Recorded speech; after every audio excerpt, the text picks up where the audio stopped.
home ownership is part of the American dream.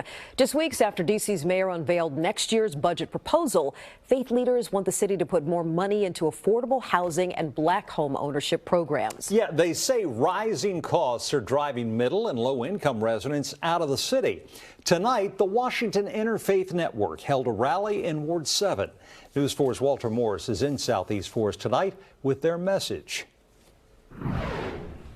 My concern is that working mothers or working families will be priced out of the District of Columbia. You know, change is good, and change happens. Rosalie says she's seen a lot of changes in her neighborhood over the last 3 decades. She bought her home here in River Terrace in 1986. It was what I could afford, but it was a safe and good community to live in. But over the last few years, the retired social worker says she's noticed a troubling trend.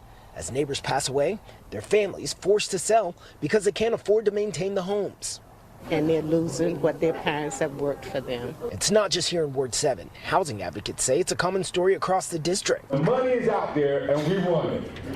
Does somebody say that? That's why members of the Washington Interfaith Network coming together here at Varick Memorial AME Zion Church. This proposed budget sets D.C. back on key issues such as public housing, public safety, and climate.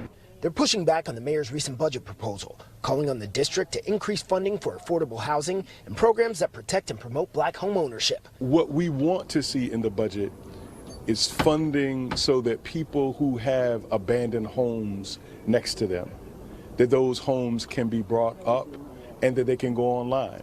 What we want to see is people who have tree roots growing up in their homes, that can be mitigated and taken care of. We care for those who are unhoused, but we also care for those who are housed but housing insecure. During the rally, several residents echoing the concerns of many Washingtonians. What are we going to do about it? Community activists like Nathan Brown say rising housing costs and stagnant wages make it impossible to buy in the district for folks like him.